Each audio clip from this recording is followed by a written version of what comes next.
Hi ಸ್ನೇಹಿತರೆ, ಇವತ್ತು ನಾನು ನಿಮಗೋಸ್ಕರ ಒಂದು ವ್ಯತ್ಯಸ್ತವಾಗಿರುವ ತೆಲುಗು ಮೂವಿಯನ್ನ ಎಕ್ಸ್ಪ್ಲೈನ್ ಮಾಡ್ತಿದ್ದೀನಿ. ಮೂವಿಯ ಹೆಸರು ಪರದಾ. ವಿಡಿಯೋ ಇಷ್ಟವಾದರೆ ಒಂದು ಲೈಕ್ ಮಾಡಿ, ಫ್ರೆಂಡ್ಸ್ ಮತ್ತು ಫ್ಯಾಮಿಲಿಯವರಿಗೆ ಶೇರ್ ಮಾಡಿ ಸಪೋರ್ಟ್ ಮಾಡಿ. ನನ್ನ ಸ್ನೇಹಿತರಲ್ಲಿ ಯಾರಾದರೂ ಹೊಸದಾಗಿ ನನ್ನ ಚಾನೆಲ್ ನ ನೋಡ್ತಾ ಇದ್ದರೆ ಸಬ್ಸ್ಕ್ರೈಬ್ ಮಾಡಿ ಸಪೋರ್ಟ್ ಮಾಡಿ. ಹಾಗೆ ಸೀರೀಸ್ ಹಾಗೂ ಹಾಲಿವುಡ್ ಮೂವೀಸ್ ನೋಡಲು ಇಂಟ್ರೆಸ್ಟ್ ಇರುವವರು ಡಿಸ್ಕ್ರಿಪ್ಷನ್ ಅಲ್ಲಿ ಕೊಟ್ಟಿರುವ ನನ್ನ ಸೆಕೆಂಡ್ ಚಾನೆಲ್ಗೆ ಸಬ್ಸ್ಕ್ರೈಬ್ ಮಾಡ್ಕೊಳ್ಳಿ. ಹಾಗಾದ್ರೆ ಬನ್ನಿ ಕಥೆಯೊಳಗೆ ಹೋಗೋಣ. ಈ ಮೂವಿಯ ಪ್ರಾರಂಭದಲ್ಲಿ ಪಾಡದಿನ್ ಅನ್ನೋ ಒಂದು ಸುಂದರವಾದ ಗ್ರಾಮವನ್ನ ನಮಗೆ ತೋರಿಸ್ತಿದ್ದಾರೆ. ಆ ಊರಿನಲ್ಲಿ ಇವಾಗ ಜೋಳಮ್ಮ ಉತ್ಸವ ನಡೆಯುತ್ತಾ ಇರುತ್ತದೆ. ಆ ಊರಿನವರನ್ನ ಸಂಬಂಧಿಸಿದವರೆಗೂ ಅವರನ್ನ ಕಾಪಾಡ್ತಿರೋದು ಜೋಳಾಂಬಿಕಾ ಅನ್ನೋ ದೇವ್ರು. ಹಾಗೆ ಎಲ್ಲಾ ವರ್ಷ ಇವರು ಜೋಳಾಂಬಿಕಾ ಅಮ್ಮನಿಗೆ ಪೂಜೆ ನಡೆಸಿ ಉತ್ಸವವನ್ನ ನಡೆಸ್ತಾ ಬರ್ತಿದ್ದಾರೆ. ಈ ಉತ್ಸವಕ್ಕೆ ಬಂದಿರುವ ಎಲ್ಲಾ ಹೆಣ್ಣು ಮಕ್ಕಳು ಸಹ ತಮ್ಮ ಮುಖವನ್ನ ಕವರ್ ಮಾಡ್ಕೊಂಡು ಇರ್ತಾರೆ. ಹಾಗೆ ಕವರ್ ಮಾಡ್ಕೊಂಡು ಬಂದಿರುವ ಹುಡುಗಿಯಲ್ಲಿ ಒಬ್ಬಳೆ ನಮ್ಮ ಹೀರೋಯಿನ್ ಸುಬ್ಬು. ಇವಳ ಅಪ್ಪ ಒಂದು ಟೈಲರ್ ಆಗಿರ್ತಾರೆ. ಚಿಕ್ಕ ವಯಸ್ಸಿನಲ್ಲೇ ಸುಬ್ಬುಳ ತಾಯಿ ತೀರಿ ಹೋಗಿರ್ತಾರೆ. ಅದರ ನಂತರ ನಮ್ ಸುಬ್ಬುಳ ಪ್ರಪಂಚನೇ ಅವಳ ತಂದೆ. ಆ ಗ್ರಾಮದಲ್ಲಿ ಹುಟ್ಟಿ ಬೆಳೆದಿರೋದ್ರಿಂದ ನಮ್ ಹೀರೋನ್ ಕೂಡ ವಯಸ್ಸಿಗೆ ಬಂದ ನಂತರ ತನ್ನ ಮುಖವನ್ನು ಒಂದು ಬಟ್ಟೆಯಿಂದ ಮುಚ್ಕೊಳ್ಳಕ್ಕೆ ಶುರು ಮಾಡ್ತಾಳೆ. ಮನೆ ಬಿಟ್ಟು ಹೊರಗಡೆ ಬರೋದಾದ್ರೆ ಮುಖವನ್ನ ಕಂಪಲ್ಸರಿಯಾಗಿ ಮುಚ್ಚಿರ್ಲೇಬೇಕು. ಇದು ಆ ಗ್ರಾಮದಲ್ಲಿರುವ ಎಲ್ಲಾ ಹುಡುಗಿಯರು ಪಾಲಿಸಿರ್ಲೇಬೇಕು. ಇವಾಗ ಒಂದು ವಾರದಲ್ಲಿ ನಮ್ ಹೀರೋಯಿನಿಗೆ ಮದುವೆ ಆಗ್ತಾ ಇದೆ. ಹೀರೋನ ಮದುವೆ ಮಾಡ್ತಿರೋದು ಬೇರೆ ಯಾರು ಅಲ್ಲ, ಆ ಉತ್ಸವದ ಮಧ್ಯೆ ಹೀರೋನಿಗೆ ಬಳೆಯನ್ನೆಲ್ಲ ತಂದ್ಕೊಡ್ತಿದ್ದಾನಲ್ವಾ ಇವನೇ ನಮ್ಮ ಮೂವಿಯ ಹೀರೋ. ಇವನ ಹೆಸರು ರಾಜೇಶ್. ಇಬ್ಬರು ಸಹ ಚಿಕ್ಕ ವಯಸ್ಸಿನಿಂದಲೇ ಲವ್ ಮಾಡ್ತಾ ಇರ್ತಾರೆ. ಎರಡೂ ಕುಟುಂಬದವರು ಮಾತನಾಡಿ ನಿಶ್ಚಿತಾರ್ಥವನ್ನ ನಡೆಸಿ ಇನ್ನು ಒಂದು ವಾರದಲ್ಲಿ ಮದುವೆಯನ್ನ ಇಟ್ಟಿರ್ತಾರೆ. ಇದೇ ಸಂತೋಷದಲ್ಲಿ ರಾಜೇಶ್ ಹಾಗೂ ಸುಬ್ಬು ಸುತ್ತುತ್ತಾ ಇರ್ತಾರೆ. ಇವಾಗ ಅಲ್ಲಿ ನಡೀತಿರೋ ಉತ್ಸವದ ಮಧ್ಯೆ ಒಂದು ಶೋ ಅನ್ನ ತೋರಿಸ್ತಾರೆ. ಆ ಶೋದ ಮೂಲಕನೇ ಈ ಗ್ರಾಮದಲ್ಲಿ ಈ ತರ ಒಂದು ರೂಲ್ಸ್ ಹೇಗೆ ಬಂತು ಅಂತ ನಮಗೆ ತೋರಿಸ್ತಾರೆ. ಹಲವಾರು ವರ್ಷಗಳ ಮುಂಚೆ ಆ ಗ್ರಾಮದಲ್ಲಿ ಜೋಳಾಂಬಿಕಾ ಅನ್ನೋ ಒಂದು ಮಹಿಳಾ ಹೋರಾಟಗಾರ್ತಿ ಇದ್ದಿರ್ತಾಳೆ. ಅವರು 9 ತಿಂಗಳು ಗರ್ಭಿಣಿಯಾಗಿದ್ದಾಗ ಅವರ ಸ್ಟೂಡೆಂಟ್ಸ್ ಗಳಿಗೆ ಬಿಲ್ಲು ವಿದ್ಯೆಗಳನ್ನೆಲ್ಲ ಕಲಿಸಿ ಕೊಡ್ತಿರ್ತಾರೆ. ಅವಾಗ ಸಡನ್ ಆಗಿ ಆ ವಿದ್ಯಾರ್ಥಿಗಳಲ್ಲಿ ಒಬ್ಬನಿಗೆ ಹಾವು ಕಚ್ಚುತ್ತದೆ. ಬೇಗನೆ ನಮ್ಮ ಜೋಳಾಂಬಿಕಾ ಆ ವಿದ್ಯಾರ್ಥಿಯನ್ನ ಎತ್ತಿಕೊಂಡು ತನ್ನ ಕುದುರೆಯ ಮೇಲೆ ಸವಾರಿ ಮಾಡ್ತಾಳೆ ಮದ್ದಿಗೋಸ್ಕರ. ಹಾಗೆ ಹೋಗ್ತಾ ಇರುವಾಗ ದಾರಿಯಲ್ಲಿ ಒಂದು 4 ಜನರು ಎತ್ತಿನ ಗಾಡಿಯಲ್ಲಿ ಬಂದು ಬಿಟ್ಟು ಗರ್ಭಿಣಿಯಾದ ಸ್ತ್ರೀಯರು ಕುದುರೆ ಗಾಡಿಯಲ್ಲಿ ಹೋಗೋದು ಅಷ್ಟು ಸೇಫ್ ಅಲ್ಲ, ಬನ್ನಿ ನಮ್ಮ ಗಾಡಿಯಲ್ಲಿ ಹೋಗೋಣ. ಇವರು ಸಹ ಅವರನ್ನ ನಂಬಿ ಆ ವಿದ್ಯಾರ್ಥಿಯನ್ನ ಕಾಪಾಡುವ ಉದ್ದೇಶದಿಂದ ಅವರ ಗಾಡಿಯಲ್ಲಿ ಹತ್ತಿರ್ತಾರೆ. ನಂತರನೇ ತಿಳಿಯುತ್ತದೆ ಆ 4 ಜನರು ತುಂಬಾ ಕ್ರೂರವಾದವರು ಅಂತ. ನಮ್ ಜೋಳಾಂಬಿಕಾ 9 ತಿಂಗಳ ಗರ್ಭಿಣಿ ಅಂತ ಕೂಡ ನೋಡದೆ ಅವಳನ್ನ ನಾಶ ಮಾಡಕ್ಕೆ ಟ್ರೈ ಮಾಡಿರ್ತಾರೆ. ಆದರೆ ನಮ್ ಜೋಳಾಂಬಿಕಾ ನೋಡಿದ್ರೆ ಮಹಿಳಾ ಹೋರಾಟಗಾರ್ತಿ ಆಗಿದ್ಲಲ್ವಾ, ಅವರನ್ನ ಸರಿಯಾಗಿ ಹೊಡಿಕೆ ಅಂತ ನೋಡ್ತಾರೆ. ಆದರೆ ಅವರು 4 ಜನರು ಇರ್ತಾರಲ್ವಾ, ಅದು ಅಲ್ಲದೆ ಅವರು ತುಂಬಾ ಬಲಶಾಲಿಗಳು ಆಗಿರ್ತಾರೆ. ಸೊ ಅವರು ಏನ್ ಮಾಡ್ತಾರೆ ಅಂದ್ರೆ ನಮ್ಮ ಜೋಳಾಂಬಿಕಳನ್ನ ಇನ್ನೂ ಜೀವಂತವಾಗಿ ಇರಕ್ಕೆ ಬಿಡಬಾರ್ದು ಅಂತ ಹೇಳಿಬಿಟ್ಟು ಬೆಂಕಿ ಹತ್ತಿಸ್ಬಿಡ್ತಾರೆ. ಆಗ ಜೋಳಾಂಬಿಕಾ ಏನ್ ಮಾಡ್ತಾಳಂದ್ರೆ ತನ್ನ ಮೈಯಲ್ಲಿರುವ ಬೆಂಕಿಯಿಂದನೇ ಆ 4 ಜನರಿಗೂ ಸಹ ಬೆಂಕಿ ಹತ್ತಿಸ್ಬಿಟ್ಟು ಅವರನ್ನ ಕೊಂದು ಆ ಗ್ರಾಮದಲ್ಲಿರುವ ಒಂದು ಬಾವಿಗೆ ಬಂದು ಜಿಗಿದಿರ್ತಾರೆ. ಈ ಒಂದು ಇನ್ಸಿಡೆಂಟ್ ನ ನಂತರ ಆ ಗ್ರಾಮದಲ್ಲಿರುವ ಎಲ್ಲಾ ವ್ಯಕ್ತಿಗಳು ಸಹ ಜೋಳಾಂಬಿಕಳ ಶಾಪಕ್ಕೆ ಒಳಗಾಗಿರ್ತಾರೆ. ಅದರ ನಂತರ ಆ ಗ್ರಾಮದಲ್ಲಿ ಹುಟ್ಟುವ ಮಕ್ಕಳೆಲ್ಲವೂ ಜೀವ ಇಲ್ಲದೇನೆ ಹುಟ್ಟಿರ್ತಾರೆ. ಇದಕ್ಕೆ ಕಾರಣ ಏನಂದ್ರೆ 9 ತಿಂಗಳಾಗಿದ್ದ ನಮ್ ಜೋಳಾಂಬಿಕಳನ್ನ ಆ 4 ಜನರು ಸೇರಿ ನಾಶ ಮಾಡಿ ಬೆಂಕಿ ಹತ್ತಿಸಿ ಕೊಲೆ ಮಾಡಿರ್ತಾರಲ್ವಾ, ಅದರ ಪರಿಣಾಮದಿಂದಲೇ ಇವಾಗ ಗ್ರಾಮದಲ್ಲಿರುವವರೆಲ್ಲರೂ ಶಾಪಕ್ಕೆ ಒಳಗಾಗಿರ್ತಾರೆ. ಅದರ ನಂತರ ಈ ಗ್ರಾಮದಲ್ಲಿರುವವರು ಎಲ್ಲರೂ ಸೇರಿ ಜೋಳಾಂಬಿಕಳ ಕೋಪವನ್ನು ತಣಿಸುವ ಉದ್ದೇಶದಿಂದ ಅವಳಿಗೆ ಪೂಜೆ ಮಾಡಕ್ಕೆ ಶುರು ಮಾಡ್ತಾರೆ. ಹಾಗೆ ಅವರನ್ನ ದೇವರಾಗಿ ನೋಡಿ ಪೂಜೆ ಮಾಡಕ್ಕೆ ಶುರು ಮಾಡಿದಾಗ ದಿಢೀರಂತ ಗಾಳಿ ಬೀಸಿ ಬಿಟ್ಟು ಜೋಳಾಂಬಿಕಳ ಸೆರಗಿನಿಂದ ಅವಳ ಮುಖವನ್ನ ಮುಚ್ಕೊಳ್ತಾಳೆ.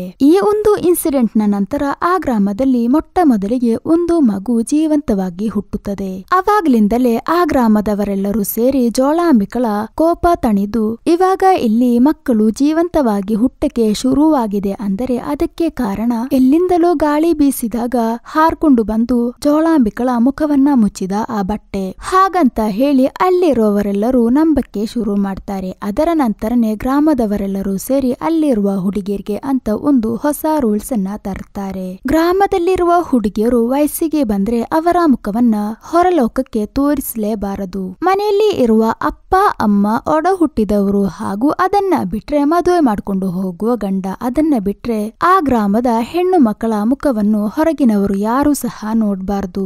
ಆದ್ದರಿಂದ ಹುಡುಗಿಯರ ಮುಖವನ್ನ ಮುಚ್ಚಲು ಒಂದು ಬಟ್ಟೆಯನ್ನ ಉಪಯೋಗಿಸುತ್ತಿದ್ದರು. ಅದನ್ನೇ ಪರದ ಅಂತ ಕರೀತಿದ್ದರು. ಅದು ಅಲ್ಲದೆ ಎಲ್ಲಾ ವರ್ಷ ಕೂಡ ಜೋಳಾಂಬಿಕಳಿಗೆ ಉತ್ಸವವನ್ನ ನಡೆಸ್ತಾ ಬರ್ತಿದ್ದರು. ಹೀಗೇನೆ ಈ ಗ್ರಾಮದಲ್ಲಿ ಈ ತರ ಒಂದು ವ್ಯತ್ಯಸ್ತವಾಗಿರುವ ಕಲ್ಚರ್ ಅನ್ನ ಫಾಲೋ ಮಾಡ್ತಿದ್ದಾರೆ ಅಂತ ನಮಗೆ ತೋರಿಸ್ತಾರೆ. ಇವಾಗ ಒಂದು ಸುಂದರವಾದ ಗ್ರಾಮದಲ್ಲಿರುವ ನಮ್ಮ ಹೀರೋನನ್ನ ತೋರಿಸ್ತಾರೆ. ಅವರಿಗೆ ಇನ್ನು 5 ದಿನಗಳಲ್ಲಿ ಮದುವೆ ಇರುತ್ತದೆ. ತನ್ನ ಮದುವೆಗೆ ಯಾರ್ಯಾರನ್ನೆಲ್ಲ ಕರಿಬೇಕು, ಏನೆಲ್ಲ ಮಾಡ್ಬೇಕು ಅಂತ ತನ್ನ ಗೆಳತಿ ಜೊತೆ ಮಾತಾಡ್ತಾ ಅಲ್ಲೇ ಇದ್ದ ಗದ್ದೆ ಕಡೆ ಓಡಾಡ್ತಾ ಇರುವಾಗ ದಿಢೀರ್ ಅಂತ ಒಂದು ಗಾಳಿ ಬೀಸಿ ಹೀರೋನ್ ಮುಖವನ್ನ ಕವರ್ ಮಾಡ್ಕೊಂಡಿದ್ದ ಪರ್ದ ಎಲ್ಲೋ ಹಾರಿ ಹೋಗುತ್ತದೆ. ಇಲ್ಲೇ ನಮ್ಮ ಹೀರೋಯಿಂದು ಫುಲ್ ಮುಖವನ್ನ ರಿವೀಲ್ ಮಾಡ್ತಿದ್ದಾರೆ. ಸುಬ್ಬು ಅನ್ನೋ ಕ್ಯಾರೆಕ್ಟರ್ ನಲ್ಲಿ ಅನುಪಮಾ ಅವರೇ ನಟಿಸಿರ್ತಾರೆ. ತನ್ನ ಮುಖದಲ್ಲಿರುವ ಪರ್ದ ಹಾರಿ ಹೋದಾಗ ಯಾರಾದ್ರೂ ನೋಡಿರಬಹುದಾ ಅಂತ ಹೆದರಿಕೆಯಲ್ಲೇ ಕದ್ದು ಮುಚ್ಚಿ ನೋಡಿದಾಗ ಯಾರೂ ಸಹ ನೋಡಿಲ್ಲ. ಬೇಗನೆ ಓಡಿ ಹೋಗಿ ಆ ಪರ್ದವನ್ನು ತಗೊಂಡು ತನ್ನ ಮುಖವನ್ನ ಪುನಃ ಕವರ್ ಮಾಡ್ಕೊಳ್ತಾಳೆ. ಒಟ್ಟಿಗೆ ಇದ್ದ ತನ್ನ ಗೆಳತಿ ಜೊತೆ ಯಾರು ನೋಡಿಲ್ಲ ತಾನೆ ಅಂತ ಕೇಳಿದಾಗ ಯಾರು ಸಹ ನೋಡಿಲ್ಲ. ಸರಿ ಆಯ್ತು ಅಂತ ಹೇಳಿಬಿಟ್ಟು ನಮ್ಮ ಹೀರೋಯಿನ್ ಬೇಗನೆ ಮನೆಗೆ ಬರ್ತಾಳೆ. ಹೀರೋಯಿನ್ಗೆ ಸ್ವಂತ ಅಂತ ಇರೋದು ಅವರ ಅಪ್ಪ ಮಾತ್ರ ಆಗಿರ್ತಾರಲ್ವಾ. ಹೀರೋನ್ ಅಪ್ಪನ ಹತ್ತಿರ ಬಂದ್ಬಿಟ್ಟು, ಅಪ್ಪ ರತ್ನ ಅತ್ತಿಗೆ ಮದುವೆಗೆ ಕರೆದಿದ್ದೀರಾ? ಅವರನ್ನ ಮತ್ತೆ ನಾನು ಕರೆಯದೆ ಬಿಡ್ತೀನ? ಖಂಡಿತವಾಗಿಯೂ ಅವರು ನಿನ್ನ ಮದುವೆಗೆ ಬರ್ತಾರೆ ಅಂತೆಲ್ಲ ಅಪ್ಪ ಹೇಳ್ತಿರ್ತಾರೆ. ಈ ರತ್ನ ಅನ್ನುವರು ಸಿಟಿಯಲ್ಲೇ ಒಂದು ಫ್ಯಾಮಿಲಿಯಾಗಿ ಅಲ್ಲೇ ಸೆಟಲ್ ಆಗಿರ್ತಾರೆ. ಚಿಕ್ಕ ವಯಸ್ಸಿನಲ್ಲಿ ಸುಬ್ಬುಳ ತಾಯಿ ತೀರಿ ಹೋದಾಗ ಈ ರತ್ನ ಅವರೇ ಹೀರೋನನ್ನ ನೋಡ್ಕೊಂಡಿರ್ತಾರೆ. ಇವರು ಆ ಗ್ರಾಮಕ್ಕೆ ಸೇರಿದವರಲ್ಲ, ಪಕ್ಕದಲ್ಲಿ ಇರುವ ಒಂದು ಸಿಟಿಯಲ್ಲಿ ವಾಸವಾಗಿರ್ತಾರೆ. ಇವಾಗ ರತ್ನ ತನ್ನ ಗಂಡನ ಹತ್ತಿರ ಹೋಗ್ಬಿಟ್ಟು, ಸುಬ್ಬುಳ ಮದುವೆ ಆಗ್ತಿದೆ, ನಾನು ಊರಿಗೆ ಹೊರಡ್ತಿದ್ದೀನಿ, 1-2 ದಿನಗಳ ಕಾಲ ನಮ್ಮ ಮಕ್ಕಳನ್ನ ನೀವೇ ನೋಡ್ಕೋಬೇಕು ಅಂತೆಲ್ಲ ಹೇಳಿದಾಗ ಮೊದಲು ಅವಳ ಗಂಡ ಅದಕ್ಕೆ ಒಪ್ಕೊಳ್ಳೋದಿಲ್ಲ. ನಂತರ ನಮ್ಮ ರತ್ನ ಕೆಂಜಿ ಕೇಳ್ತಾಳೆ, ಇಲ್ಲಿ ನೋಡ್ರಿ, ನಾನು ಸಹ ಹೋಗದಿದ್ರೆ ಸುಬ್ಬುಗೆ ತುಂಬಾನೇ ಬೇಜಾರಾಗುತ್ತದೆ, 1-2 ದಿನ ತಾನೇ ಅಡ್ಜಸ್ಟ್ ಮಾಡ್ಕೊಳ್ಳಿ ಅಂತ ಹೇಳಿಬಿಟ್ಟು ರತ್ನ ಸಹ ಸುಬ್ಬುಳ ಮದುವೆಗಾಗಿ ಆ ಊರಿಗೆ ಹೊರಡ್ತಾಳೆ. ಅಲ್ಲಿಂದ ಕಟ್ ಮಾಡಿದ್ರೆ ಇವಾಗ ಈ ಗ್ರಾಮದಲ್ಲಿ ಒಂದು ಚಿಕ್ಕ ಹುಡುಗಿಗೆ ಮುಟ್ಟಾಗಿರುತ್ತದೆ. ಅದರ ನಂತರ ಅವಳಿಗೆ ಎಷ್ಟೇ ಆಸೆಯಾದ್ರೂ ಸಹ ಅವಳನ್ನ ಹೊರಗಡೆ ಎಲ್ಲ ಆಟ ಆಡಕ್ಕೆ ಕಳಿಸುವುದೇ ಇಲ್ಲ. ಅದು ಅಲ್ಲದೆ ಅವಳ ಮುಖ ಕವರ್ ಮಾಡಕ್ಕೆ ಅಂತಾನೆ ಒಂದು ದೊಡ್ಡ ಫಂಕ್ಷನ್ ಅನ್ನ ಇಟ್ಟಿರ್ತಾರೆ. ಆ ಫಂಕ್ಷನ್ ನಲ್ಲಿ ಮೊದಲನೇ ಬಾರಿಗೆ ಒಂದು ಚಿಕ್ಕ ಬಟ್ಟೆ ಇಟ್ಕೊಂಡು ಆ ಹುಡುಗಿಯ ಮುಖವನ್ನ ಕವರ್ ಮಾಡ್ತಾರೆ. ಇದರ ನಂತರ ಲೈಫ್ ಲಾಂಗ್ ಅವಳು ಈ ಬಟ್ಟೆ ಹಾಕೊಂಡೆ ಮನೆಯಿಂದ ಹೊರಗಡೆ ಹೋಗ್ಬೇಕು. ಈ ಫಂಕ್ಷನ್ ನಡೀತಾ ಇರುವಾಗ ನಮ್ಮ ಹೀರೋಯಿನ್ಗೆ ಚಿಕ್ಕ ವಯಸ್ಸಿನಲ್ಲಿ ಈ ತರ ಫಂಕ್ಷನ್ ಮಾಡಿದ್ದನ್ನ ನೆನೆಸ್ಕೋತಾರೆ. ಅವಾಗ್ಲಿಂದಲೂ ಸಹ ನಮ್ಮ ಹೀರೋಯಿನ್ ರಾಜೇಶ್ ಅವರನ್ನ ಲವ್ ಮಾಡ್ತಾ ಇದ್ದಿದ್ಲು. ಅದು ಅಲ್ಲದೆ ಇವರಿಗೆ ಸೀಕ್ರೆಟ್ ಆಗಿ ಮೀಟ್ ಮಾಡಿ ಮಾತಾಡಕ್ಕೆ ಅಂತ ಒಂದು ರೈಲ್ ಪುಟ್ಟಿ ಸಹ ಇರುತ್ತದೆ. ಅದರಲ್ಲೂ ಸಹ ಮದ್ವೆಗಿಂತ ಮುಂಚೆ ಮುಖ ನೋಡ್ಬಾರ್ದು ಅಂತ ಹೇಳಿ ಮುಖ ನೋಡ್ದೇನೆ ಮಾತಾಡಿರ್ತಾರೆ. ಈ ಕಾಲದಲ್ಲಿ ಈ ತರ ಒಂದು ಗ್ರಾಮ, ಅದು ಅಲ್ಲದೆ ವಿಚಿತ್ರವಾಗಿರುವ ಒಂದು ಪ್ರೀತಿ ಕತೆ. ಕೊನೆಗೆ ಇವತ್ತೇ ನಮ್ಮ ಹೀರೋಯಿಂದು ಮದುವೆ ಆಗಿರುತ್ತದೆ. ಊರವರೆಲ್ಲರೂ ಮದುವೆ ಮನೆಯಲ್ಲಿ ಸೇರಿರ್ತಾರೆ. ಇನ್ನೊಂದ್ ಕಡೆ ನೋಡಿದ್ರೆ ನಮ್ಮ ಹೀರೋಯಿನ್ ಮದುವೆಗೋಸ್ಕರ ತುಂಬಾ ಖುಷಿಯಿಂದ ರೆಡಿ ಆಗ್ತಾ ಇರ್ತಾರೆ. ಇವಾಗ ಗಂಡಿನ ಮನೆ ಕಡೆಯವರು ಸಹ ಬಂದಿರ್ತಾರೆ. ಇವಾಗ್ಲೇ ನೋಡಿ ಒಂದು ಟ್ವಿಸ್ಟ್ ಇರುತ್ತದೆ. ಏನಂದ್ರೆ ಹೀರೋಯಿನ್ ಮುಖವನ್ನ ಒಂದು ಮ್ಯಾಗಝಿನ್ ನ ಫ್ರಂಟ್ ಪೇಜ್ ನಲ್ಲಿ ಹಾಕಿರ್ತಾರೆ. ಮೂವಿಯ ಪ್ರಾರಂಭದಲ್ಲಿ ಹೀರೋನಿಗೆನೆ ತಿಳಿಯದೆ ಅವರ ಮುಖದಲ್ಲಿರುವ ಪರ್ದ ಹಾರಿ ಹೋಯ್ತಲ್ವಾ. ಅದೇ ಸಮಯದಲ್ಲಿ ಯಾವುದೋ ಫೋಟೋಗ್ರಾಫರ್ ಇವರ ಮುಖವನ್ನ ಕ್ಯಾಪ್ಚರ್ ಮಾಡ್ಕೊಂಡಿರ್ತಾರೆ. ಅದು ಈ ಮ್ಯಾಗಝಿನ್ಗೆ ಕಳಿಸಿದ್ದಾನೆ ಅನ್ಸುತ್ತದೆ. ಅದರಲ್ಲೂ ಅವರು ಅದನ್ನ ಮ್ಯಾಗಝಿನ್ದು ಫ್ರಂಟ್ ಪೇಜ್ ನಲ್ಲೇ ಹಾಕಿ ಬಿಡ್ತಾರೆ. ಇವಾಗ ಆ ಮ್ಯಾಗಝಿನ್ ಹಾಗೆ ಬಂದು ಗಂಡಿನ ಮನೆ ಕಡೆಯವರ ಕೈಗೆ ಸೇರುತ್ತದೆ. ಗಂಡಿನ ಕಡೆಯವರು ಹುಡುಗಿ ಫೋಟೋವನ್ನ ಮ್ಯಾಗಝಿನ್ದು ಫ್ರಂಟ್ ಪೇಜ್ ನಲ್ಲಿ ನೋಡಿ ತುಂಬಾನೇ ಶಾಕ್ ಆಗ್ತಾರೆ. ಅದು ಅಲ್ಲದೆ ಮದುವೆಯನ್ನೇ ನಿಲ್ಲಿಸ್ಬಿಡ್ತಾರೆ. ಇವಾಗ ಊರಿನವರೆಲ್ಲರೂ ಸೇರಿ ಒಂದು ಪಂಚಾಯಿತಿ ನಡೆಸ್ತಾ ಇರ್ತಾರೆ. ಎಲ್ಲರೂ ಹೀರೋಯಿನನ್ನ ಕೇಳ್ತಾ ಇರ್ತಾರೆ. ಆದ್ರೆ ಹೀರೋಯಿನ್ ಪಾಪ ಒಂದ್ ಕಡೆ ಕೂತ್ಕೊಂಡು ಅಳ್ತಾ, ಯಾರು ಈ ಫೋಟೋವನ್ನ ತೆಗೆದ್ರು ಅಂತ ನನಗೆ ಗೊತ್ತಿಲ್ಲ, ಇದು ನನಗೆ ತಿಳಿಯದೇನೆ ನಡೆದಿರುವ ವಿಷಯ, ಹಾಗಂತ ತುಂಬಾನೇ ಕೆಂಜಿ ಕೇಳ್ತಾರೆ. ಆದರೆ ಊರಿನವರು ಇದು ಕೇಳೋ ಪರಿಸ್ಥಿತಿಯಲ್ಲಿ ಇರ್ಲಿಲ್ಲ. ಇನ್ನೊಂದ್ ಕಡೆ ರಾಜೇಶ್ ನೋಡಿದ್ರೆ ಅದೇ ಅವಳು ಹೇಳ್ತಿದ್ದಾಳೆ ತಾನೆ, ಅವಳಿಗೆ ಇದು ಗೊತ್ತಿಲ್ಲ ಅಂತ. ಆ ಫೋಟೋಗ್ರಾಫರ್ ಎಲ್ಲೇ ಇದ್ರೂ ಸಹ ನಾನು ಹೋಗಿ ಹುಡ್ಕೊಂಡು ಕರ್ಕೊ ಬರ್ತೀನಿ, ಪ್ಲೀಸ್ ಅವಳು ಹೇಳ್ತಿರೋದನ್ನ ಸ್ವಲ್ಪ ಕೇಳಿ, ದಯವಿಟ್ಟು ದಯವಿಟ್ಟು ನಮ್ಮ ಮದುವೆಯನ್ನ ನಿಲ್ಲಿಸಬೇಡಿ ಹಾಗಂತೆಲ್ಲ ಅವನು ಸಹ ಅವನ ಕೈಯಲ್ಲಾದಷ್ಟು ಹೇಳಿ ನೋಡ್ತಾನೆ. ಆದ್ರೆ ಊರಿನವರೆಲ್ಲರೂ ನಮ್ಮ ಊರಿಗೆ ಅಂತಾನೆ ಕೆಲವು ರೂಲ್ಸ್ ಗಳಿವೆ. ಹುಡುಗಿಯರ ಮುಖವನ್ನ ಹೊರಗಿನವರಿಗೆ ತೋರಿಸಿದ್ರೆ ಜ್ವಾಲಾಂಬಿಕಳ ಕೋಪಕ್ಕೆ ಕಾರಣವಾಗ್ತೀವಿ. ಹಾಗಾದ್ರೆ ಪುನಃ ಹಳೆ ತರ ನಮ್ ಗ್ರಾಮಕ್ಕೆ ಶಾಪ ಬರುತ್ತದೆ. ಅದರ ನಂತರ ಹುಟ್ಟುವ ಮಕ್ಕಳೆಲ್ಲ ಜೀವ ಇಲ್ಲದೇನೆ ಹುಟ್ಟುತ್ತಾರೆ. ಜ್ವಾಲಾಂಬಿಕಳನ್ನ ನಾವು ಕೋಪಿಸಬಾರದು ಹಾಗಂತ ಹೇಳಿ ಹಳೆ ಪುರಾಣ ಕಥೆಗಳನ್ನ ಹೇಳ್ತಾ ಇರ್ತಾರೆ. ಅದರಲ್ಲೂ ಆ ಊರಿನಲ್ಲಿ ಶ್ರೀವಂತಿಕಾ ಅಂತ ಒಂದು ಪ್ರೆಗ್ನೆಂಟ್ ಲೇಡಿ ಇರ್ತಾಳೆ. ಇಲ್ಲಿಯವರೆಗೂ ಅವರು ನಮ್ಮ ಹೀರೋಯಿನ್ದು ಬೆಸ್ಟ್ ಫ್ರೆಂಡ್ ಆಗಿರ್ತಾರೆ. ಆದ್ರೂ ಸಹ ಎಲ್ಲಾದ್ರೂ ತಮಗೆ ಹುಟ್ಟುವ ಮಗು ಜೀವಂತವಾಗಿ ಹುಟ್ಟದೇ ಇರುವ ಅನ್ನೋ ಭಯದಲ್ಲಿ ಆ ಪ್ರೆಗ್ನೆಂಟ್ ಲೇಡಿ ಹಾಗೂ ಅವರ ಗಂಡ ಬೇರೆ ದಾರಿನೇ ಇಲ್ಲ, ಏನು ಪರಿಹಾರನೋ ಅದನ್ನ ನಾವು ಮಾಡ್ಲೇಬೇಕು, ಅವಾಗ್ಲೇ ನನ್ನ ಮಗು ಜೀವಂತವಾಗಿ ಹುಟ್ಟೋದು ಹಾಗಂತ ಹೇಳಿ ಇವರು ನಡೆಸ್ತಿರುವ ಮೀಟಿಂಗ್ ನಲ್ಲಿ ಹೇಳ್ತಾರೆ. ಆ ಮೀಟಿಂಗ್ ನಲ್ಲಿ ಊರಿನ ಒಂದು ಮುಖ್ಯಸ್ಥ ಸ್ವಾಮಿ ಇವರೆಲ್ಲರೂ ಸೇರಿ ಬರೋ ಭಾನುವಾರ ಪೌರ್ಣಿಮೆ ನಮ್ಮ ಊರಿನಲ್ಲಿರುವ ಹುಡುಗಿಯರ ಮುಖ ಯಾರಾದ್ರೂ ಹೊರಗಿನವರು ನೋಡಿದ್ರೆ ನಮ್ ಜ್ವಾಲಾಂಬಿಕಾ ಯಾವ ಬಾವಿಗೆ ಹಾರಿ ತನ್ನ ಪ್ರಾಣವನ್ನ ಬಿಟ್ಟಳೋ ಅದೇ ಬಾವಿಗೆ ಆ ಹುಡುಗಿಯರನ್ನ ಜೀವಂತವಾಗಿ ಇಳಿಸ್ತಾರಂತೆ. ಅಂದರೆ ಜಲಸಮಾಧಿ. ಆ ಶಿಕ್ಷೆನೆ ನಮ್ ಹೀರೋನಿಗೂ ಅಂತ ಆ ಗ್ರಾಮದವರೆಲ್ಲರೂ ಸೇರಿ ಈ ತರ ಒಂದು ನಿರ್ಧಾರವನ್ನು ತಗೊಂಡಾಗ ಇದು ಕೇಳಿದಾಗ ಅಲ್ಲಿದ್ದ ಹೀರೋಯಿನ್ನ ಅತ್ತಿಗೆ ರತ್ನ ಇದಾರಲ್ವಾ ಅವರಿಗೆ ಸ್ವಲ್ಪ ಶಾಕ್ ಆಗ್ತದೆ. ಏನು ಇವರಿಗೆ ಹುಚ್ಚು ಗಿಚ್ಚೇನಾದ್ರೂ ಇದ್ಯಾ?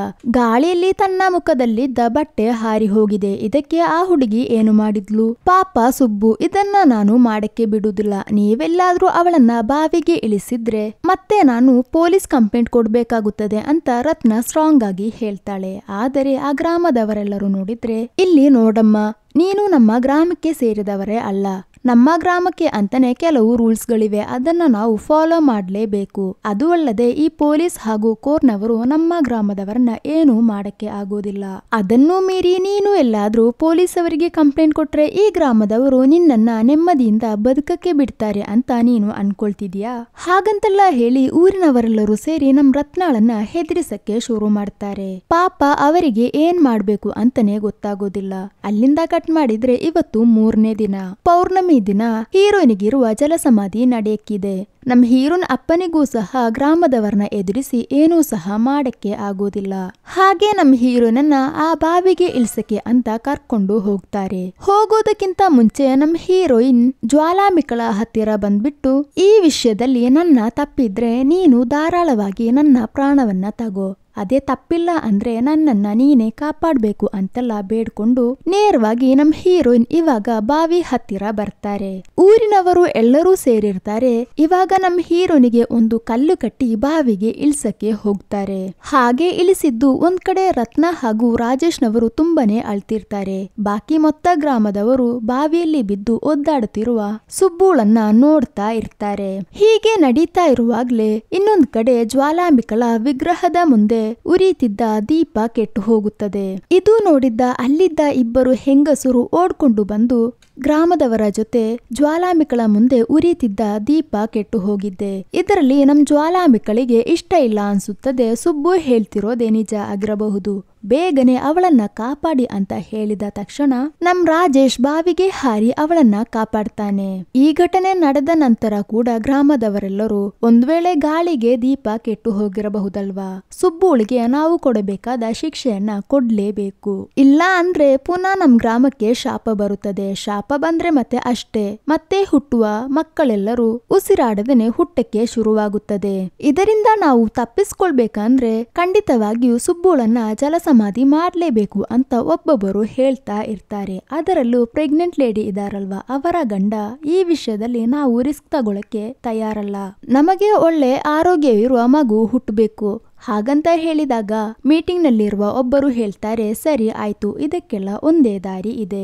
ಆ ಫೋಟೋಗ್ರಾಫರ್ ಎಲ್ಲೇ ಇದ್ರೂ ಸಹ ಹುಡುಕಿ ಅವನ್ನ ಕರ್ಕೊಂಡು ಬಂದು ಅವನು ಹೇಳ್ಬೇಕು, ಹೀರೋನ್ಗೆ ತಿಳಿಯದೇನೆ ಆ ಫೋಟೋ ತೆಗ್ದಿದ್ದೀನಿ ಅಂತ. ಹಾಗೆ ಹೇಳಿದ್ರೆ ಮಾತ್ರ ಹೀರೋನ್ ಭಾಗದಲ್ಲಿ ತಪ್ಪಿಲ್ಲ ಅಂತ ಕನ್ಫರ್ಮ್ ಆಗುತ್ತದೆ.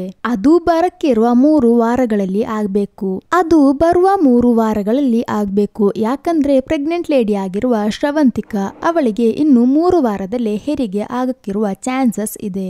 ಆದ್ದರಿಂದ ಈ 3 ವಾರಗಳೇ ನಮ್ ಹೀರೋಯಿನ್ದು ಡೆಡ್ ಲೈನ್ ಆಗಿರುತ್ತದೆ. ಅದರ ಒಳಗಡೆ ಆ ಫೋಟೋಗ್ರಾಫರ್ ಎಲ್ಲಿ ಇದ್ರೂ ಸಹ ಕಂಡು ಹಿಡಿದು ಕರ್ಕೊಂಡು ಬರ್ಬೇಕು. ನಮ್ ರಾಜೇಶ್ ಆ ಫೋಟೋಗ್ರಾಫರ್ನ ರೀಚ್ ಆಗಕ್ಕೆ ಟ್ರೈ ಮಾಡಿರ್ತಾನೆ. ಅವಾಗ್ಲೇ ತಿಳಿಯುತ್ತದೆ ಅವರು ಹಿಮಾಚಲ್ಗೆ ಹೋಗಿದ್ದಾರೆ ಅಂತ.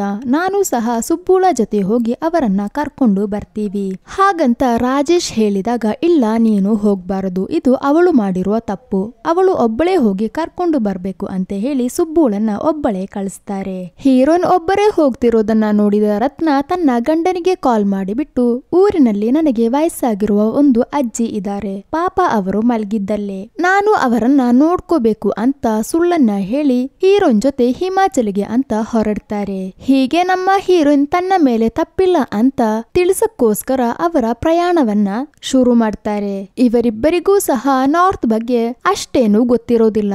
ಆದ್ರಿಂದ ರತ್ನ ಏನ್ ಮಾಡ್ತಾಳಂದ್ರೆ ಅವರ ಫ್ರೆಂಡ್ ಮಗಳನ್ನ ಹೆಲ್ಪ್ಗೆ ಕರೀತಾರೆ. ಅವಳ ಹೆಸರು ಅಮ್ಮು ಅಂತ. ಇವಳು ಒಂದು ದೊಡ್ಡ ಬಿಲ್ಡರ್ಸ್ ಹತ್ತಿರ ಇಂಜಿನಿಯರ್ ಆಗಿ ಕೆಲಸ ಮಾಡ್ತಾ ಇರ್ತಾಳೆ. ಇವಳು ತುಂಬಾ ಬಾಲ್ಡ್ ಹಾಗೂ ಧೈರ್ಯಶಾಲಿಯಾಗಿರುವ ಒಂದು ಹುಡುಗಿ ಆಗಿರ್ತಾಳೆ. ಇವಾಗ ಅವಳು ಒಂದು ಸೈಟ್ ನಲ್ಲಿ ವರ್ಕ್ ಮಾಡ್ತಾ ಇರುವಾಗ ಅವಳ ಅಮ್ಮ ಕಾಲ್ ಮಾಡಿಬಿಟ್ಟು ಹೀರೋಯಿನ್ ವಿಷಯಗಳನ್ನೆಲ್ಲ ಹೇಳಿ, ನೀನೇ ಅಮ್ಮ ಅವಳಿಗೆ ಆ ಫೋಟೋಗ್ರಾಫರ್ ಅನ್ನ ಕಂಡು ಹಿಡಿಯೋದಕ್ಕೆ ಹೆಲ್ಪ್ ಮಾಡ್ಬೇಕು ಅಂತೆಲ್ಲ ಹೇಳಿರ್ತಾರೆ. ಆದರೆ ಅಮ್ಮು ಅದನ್ನ ಕೇಳೋದಿಲ್ಲ. ಅಮ್ಮ ನನ್ನ ಕಂಪನಿಯಲ್ಲಿ ಪ್ರಾಜೆಕ್ಟ್ ಲೀಡ್ ಮಾಡೋದಾಗಿ ಮಾತನಾಡ್ತಾ ಇದ್ದಾರೆ. ಈ ಸಮಯದಲ್ಲೆಲ್ಲ ನನಗೆ ಬರಕ್ಕೆ ಆಗೋದಿಲ್ಲ, ನನ್ನ ವರ್ಕ್ ಬಿಟ್ಬಿಟ್ಟು ನಾನು ಬರುವುದೂ ಇಲ್ಲ ಹಾಗಂತ ಹೇಳಿ ತನ್ನ ಅಮ್ಮನ ಕಾಲನ್ನ ಕಟ್ ಮಾಡಿಬಿಟ್ಟು ಇವರ ಪಾಡಿಗೆ ಕೆಲಸ ಮಾಡ್ತಾ ಇರ್ತಾರೆ. ಅವಾಗ್ಲೇ ಇವರಿಗೆ ಒಂದು ಶಾಕಿಂಗ್ ನ್ಯೂಸ್. ಏನಂದ್ರೆ ಕಂಪನಿಯಲ್ಲಿ ಇವರಿಗೆ ಬರ್ಬೇಕಾಗಿದ್ದ ಪ್ರಾಜೆಕ್ಟ್ ಲೀಡ್ ಪೊಸಿಷನ್ ಬೇರೆ ಒಬ್ಬ ಹುಡುಗನಿಗೆ ಕೊಟ್ಟಿರ್ತಾರೆ.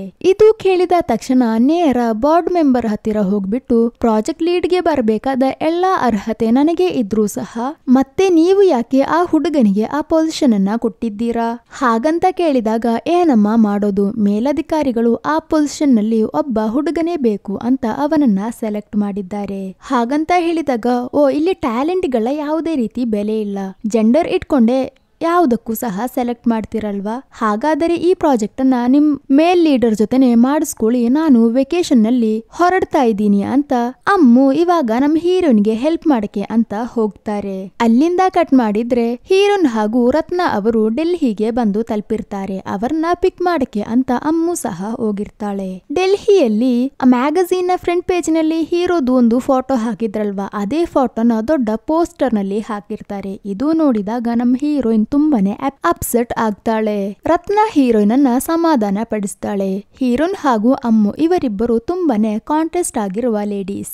ನಮ್ ಹೀರೋಯಿನ್ ಸಂಬಂಧಿಸಿದವರೆಗೂ ಅವರ ಗ್ರಾಮದ ಜನರು ಅವರು ಪಾಲಿಸುತ್ತಿದ್ದ ನಿಯಮಗಳು, ಮದುವೆ, ಮಕ್ಕಳು, ಹೀಗೆ ಒಂದು ಸಾಧಾರಣವಾದ ಲೈಫ್ ಅನ್ನ ಲೀಡ್ ಮಾಡ್ತಾ ಇರ್ತಾರೆ.